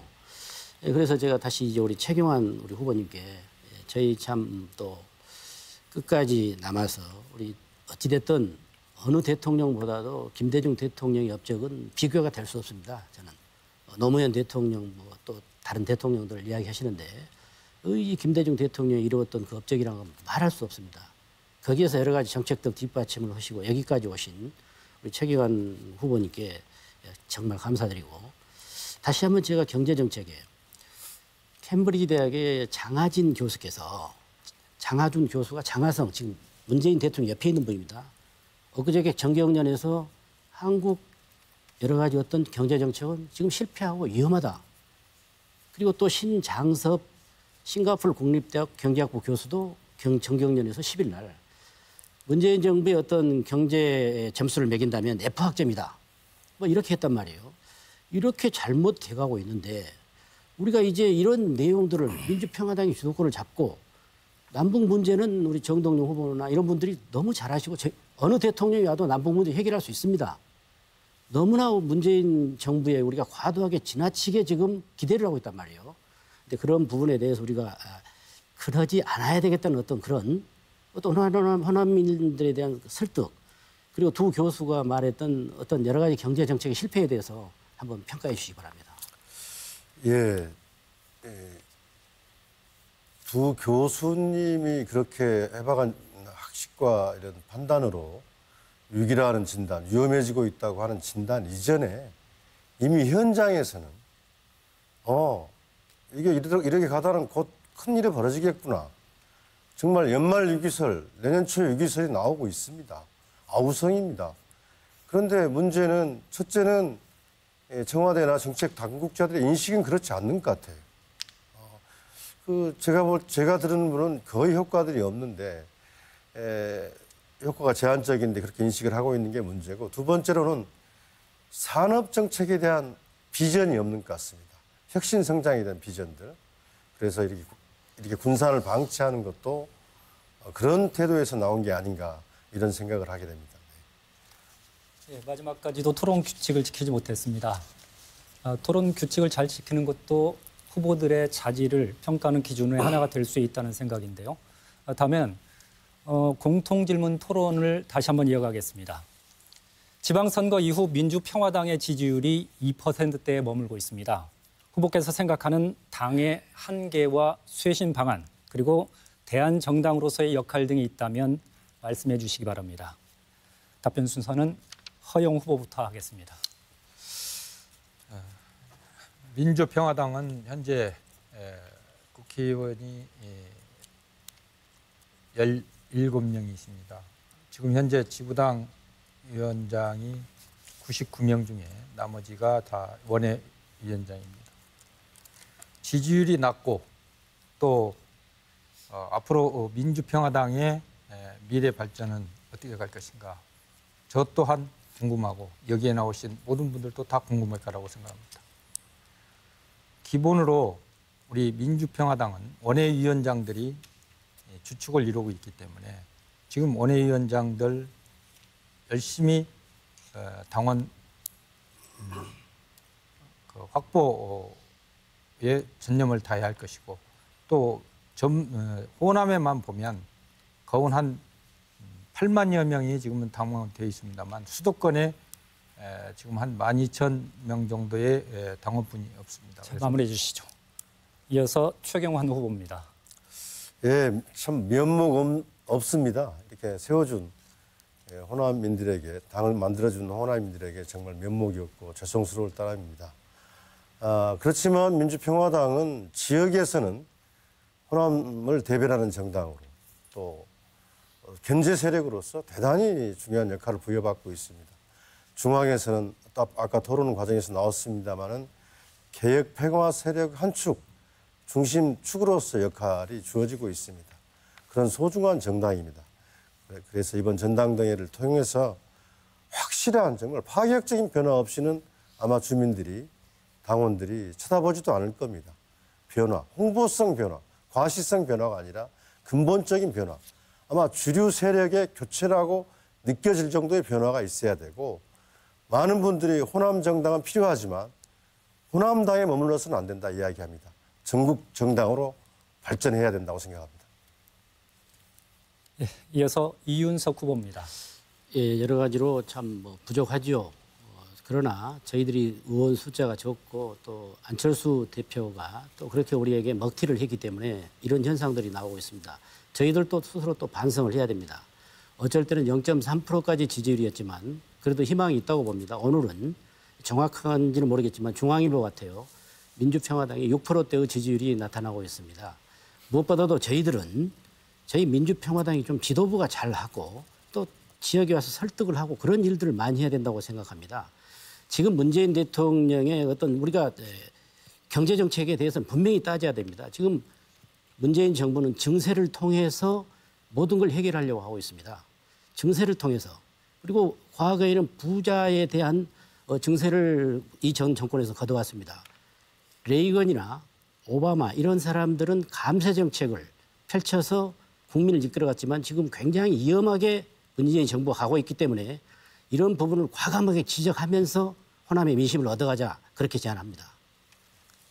이어서 정동영 후보입니다. 문제는 존재감이라고 생각합니다. 존재감을 만들기 위해서는 17명 당 소속 의원들이 한 팀으로 뭉쳐야 합니다. 17명의 현역 의원들의 면면을 보면 전부가 다 맹장입니다. 이분들을 잘 화합하고 팀이 될 수 있도록 감독의 역할이 중요한 것이죠. 대표의 역할은 그런 거라고 생각합니다. 그리고 무엇보다도 민주평화당이 뭘 하려는 정당인가 이게 분명해야 하는 거죠. 아까 자영업자와 중소기업을 위한 정당이다 이렇게 제가 방향을 설명드렸습니다만 한 가지만 더 설명을 드리면 CR이라는 말이 있어요. 중소기업 하시는 분들은 자다가도 벌떡 일어납니다. 이 소리를 들으면. CR이 뭐냐면 납품 단가 인하라는 말이거든요. 세계적으로 유례가 없습니다. 갑인 대기업이 일방적으로 쥐어짜는 이것만 민주평화당이 정확하게 근절하는 그런 입법에 성공하고 또 자영업자의 정확한 대변자가 된다면 당 지지율은 금방 이윤석 의원님이 6% 지지라고 하니까 귀가 번쩍 뜨이는데요. 금방 두 자릿수 15%를 향해서 갈 거라고 생각합니다. 예, 이어서 유성엽 후보입니다. 예, 저는 뭐 두 가지라고 생각을 합니다. 그 형식적인 측면에서는 당의 간판을 좀 새롭게 바꿔야 돼요. 아무리 내부 리모델링을 잘해놔도 간판이 형편이 없으면은 그 리모델링 잘해놓은 것이 부각이 될 수가 없다라고 생각합니다. 그래서 새로운 인물로 당의 간판을 확실하게 바꾸는 것이 당의 지지율을 회복하는데 하나의 출발이 될 수 있다 이렇게 생각하고 저는 그 문제보다도 더 중요한 것은 정책이라고 생각합니다. 국민들이 관심을 둘 수 있고 주목할 수 있고 급기야는 감동할 수 있는 그런 정책을 발굴해서 국민들한테 끊임없이 제시를 했을 때 국민들의 지지는 되살아날 수가 있는 거다. 그랬을 때 가장 지금 국민들이 힘들어하는 원하고 요구하는 분야가 뭘 거냐.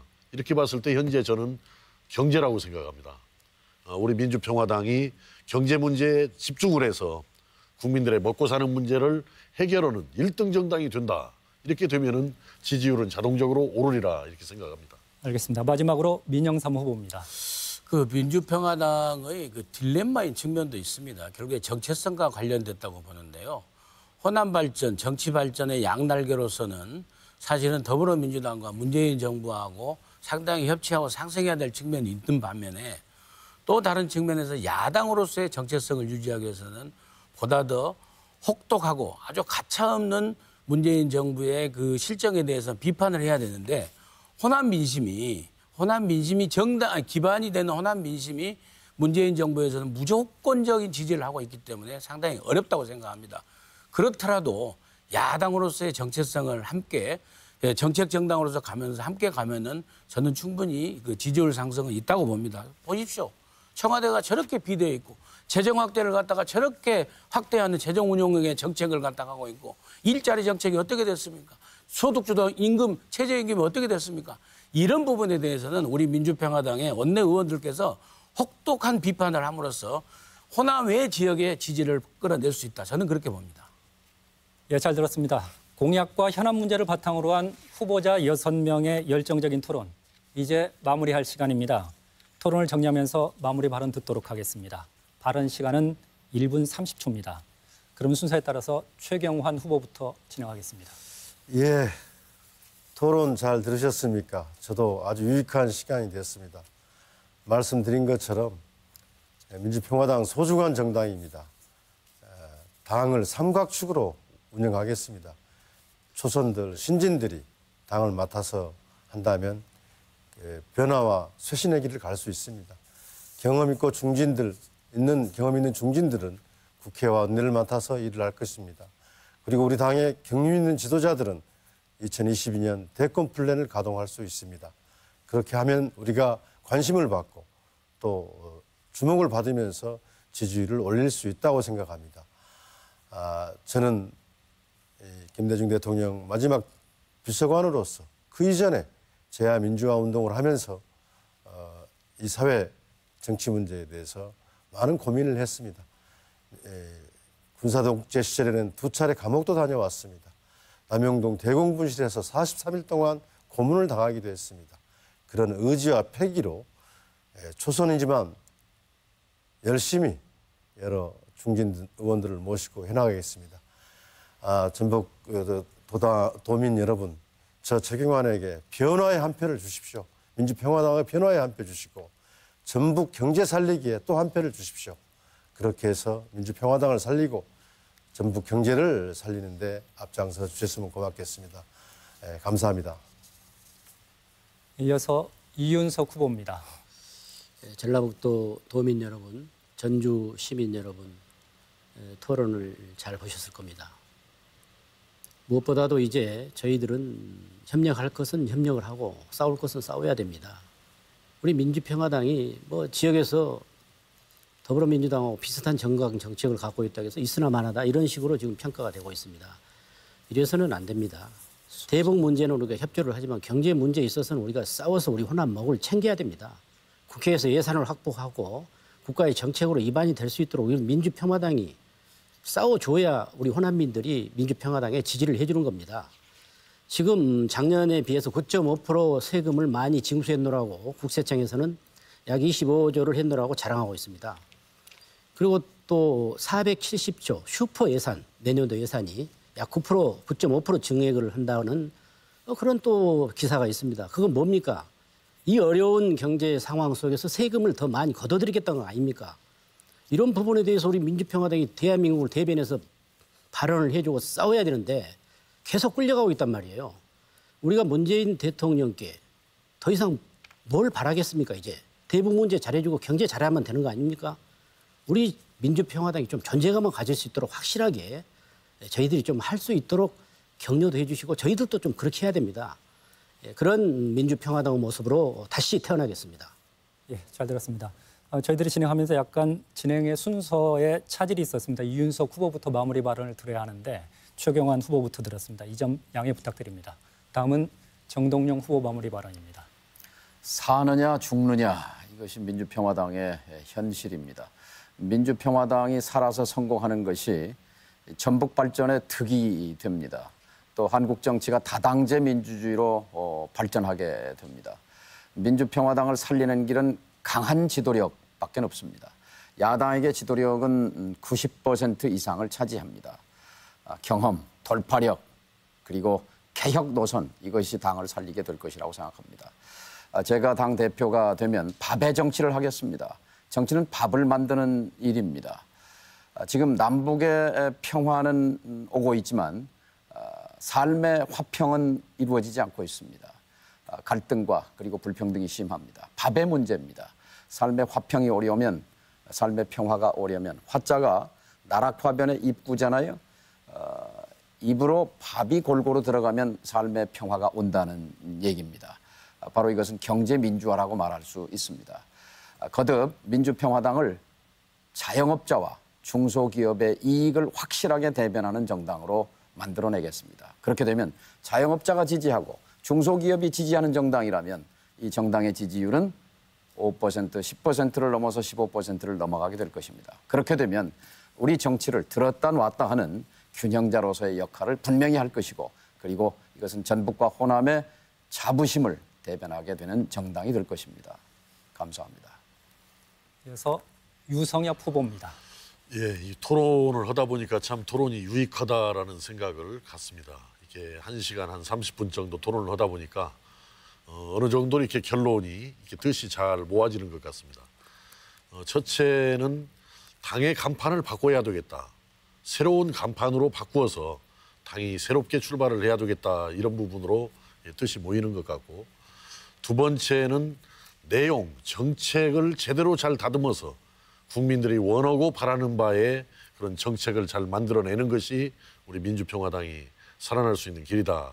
이런 점에 대해서 뜻이 모인 것 같습니다. 저 유석엽은 사실은 무에서 유를 창조하는 정치인이라고 자부를 합니다. 참 어렵게 정읍시장을 역전승으로 당선을 해봤고 또 18대 19대를 무소속으로 돌파해서 국회의원이 됐고 또 국민의당을 만들어서 3선 국회의원이 되기도 했고 또 이번 지방선거에서는 제 지역구에서 고창 군수가 당선이 되는 그런 행운도 안기도 했습니다. 행운이 따르고 저력이 있는 사람이 당의 간판이 됐을 때 당은 살아날 가능성이 높아진다 이렇게 생각합니다. 또 한편으로 경제 문제에 대해서는 저만큼 고민하고 정리된 사람도 저는 드물다라고 생각합니다. 그동안 열심히 공부해온, 정리해온 이런 경제 문제들을 우리 민주평화당을 살려내는데 적극 활용을 하겠습니다. 저 유석엽이를 주목하고 지지해 주시기 바랍니다. 감사합니다. 그래서 민영삼 후보입니다. 잘 보셨습니까?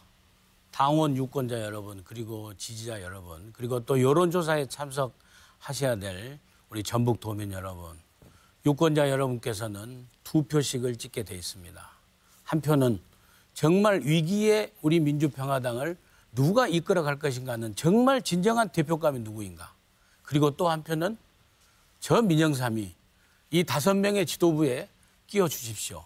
저 민영삼은 85년 2월 12대 총선에서 정대철 전 대표의 비서로 입문한 이후에 33년 동안 단 한 번도, 단 1cm도 호남의 정신을 잊은 적이 없고 DJ의 정치 가치를 벗어난 적이 없습니다.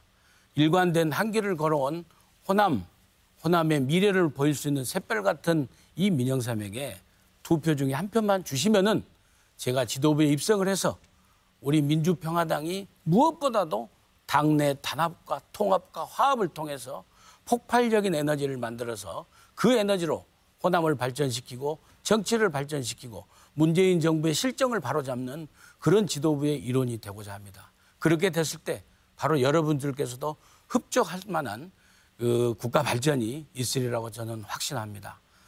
끝까지 시청해 주셔서 감사드리고요. 다시 한번 부탁드립니다. 2표 중에 1표, 저 민영삼이 꼭 끼워 주십시오. 감사합니다. 예, 마지막 순서로 허영 후보입니다. 예, 존경하는 우리 전라북도 도민 여러분, 이제 민주평화당 대표 후보 토론이 참 끝났습니다. 역시 민주평화당 후보님들의 우리 당의 보배라고 저는 생각하고 있습니다.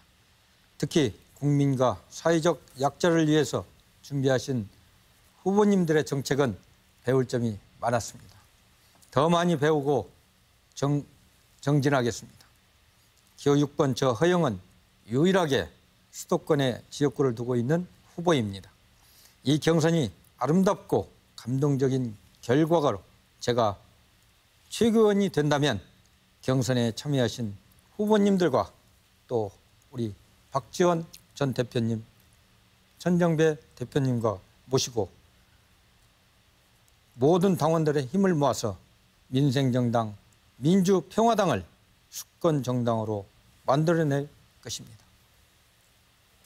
감동적인 기적을 이뤄내신 위대한 우리 전라북도 도민 여러분, 당원 동지 여러분에게 약속을 드리겠습니다. 예, 감사합니다. 시간이 많이 남았는데 마치시겠습니까? 예. 시청자 여러분, 오늘 민주평화당의 당대표 선거 후보 토론회 어떻게 보셨습니까? 모쪼록 각 후보들의 정책과 공약을 면밀히 살펴보셨길 바랍니다. 이 자리에 나와주신 후보자분들, 열띤 토론 감사합니다. 민주평화당 중앙선거관리위원회가 주관하는 민주평화당 당대표 선거 후보 토론회를 모두 마치겠습니다. 시청해주신 여러분 고맙습니다.